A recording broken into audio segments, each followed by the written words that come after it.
If your budget keeps failing, the problem may not be your income. The problem may be that needs, wants, and savings are all competing inside the same mental bucket. When every expense feels important, every purchase starts to look like a need. That is how a paycheck disappears without one obviously reckless decision. Let us build a simple way to separate what keeps life running, what makes life enjoyable, and what protects your future. A need is an expense that protects your basic life, health, safety, or ability to earn.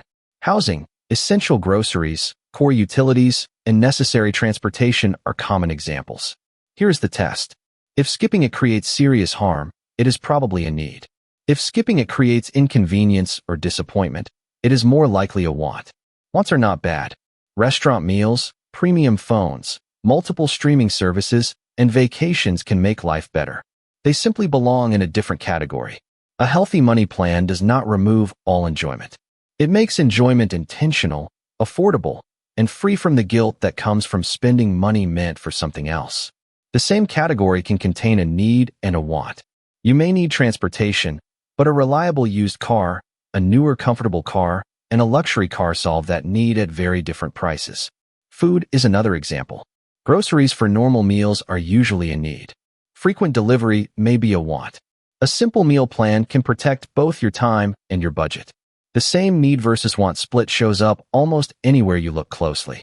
Phone service may be necessary for work and family.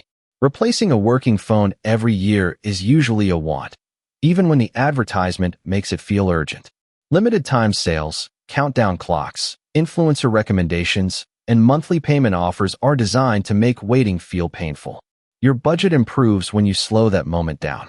Sort the expense into one of three lanes: a need today, a want after a waiting period, or something you can skip without regret. Savings is often treated as whatever remains after spending. That is backwards. Savings pays for needs that have not arrived yet. A car repair, a medical bill, a job interruption, or a home repair may not be due today, but one of them will eventually enter your life. When savings is placed before optional spending, you are not depriving yourself. You are sending money to your future household before today's wants can claim it. Savings has three main jobs: protect you from emergencies, build long-term freedom through retirement investing, and prepare for planned goals such as travel, education, or a home purchase. A good budget serves the person you are today and the person you will become. Both deserve part of the paycheck. Imagine a household receives $4,000 after taxes. We will not force a perfect percentage. We will first give every dollar a clear job. In this example, housing is $1,300, core bills are $500, food is $500, and transportation is $350. Total needs are $2,650. Next, $300 goes to emergency savings, $350 to retirement, and $150 to a planned goal. Total savings is $800. That leaves $550 for dining, entertainment, shopping, and a small flexible buffer. Wants are included, but they cannot silently consume the savings category. The full paycheck now has a visible structure: $2,650 for needs, $800 for savings, and $550 for wants. This plan is not powerful because the numbers are magical. It is powerful because savings is deliberate and wants have a boundary. A bill is not automatically a need just because it arrives every month. Subscriptions, memberships, device payments, and premium services can be recurring wants. Recurring means the charge repeats. Necessary means your life would be meaningfully harmed without it. Those are not the same thing. Some people label every enjoyable purchase as waste. Then the budget becomes so restrictive that they abandon it completely. Removing all fun often creates budget rebellion. Planning a reasonable amount for fun creates control and makes the system easier to maintain. When savings depends on leftover money, it usually receives whatever spending did not take. Most months, that amount is smaller than expected or zero. Spending naturally expands when there is no clear limit. The leftover method gives everyone a chance to speak before savings gets won.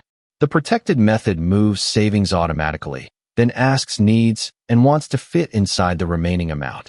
Some expenses will not fit neatly into one box. That is normal.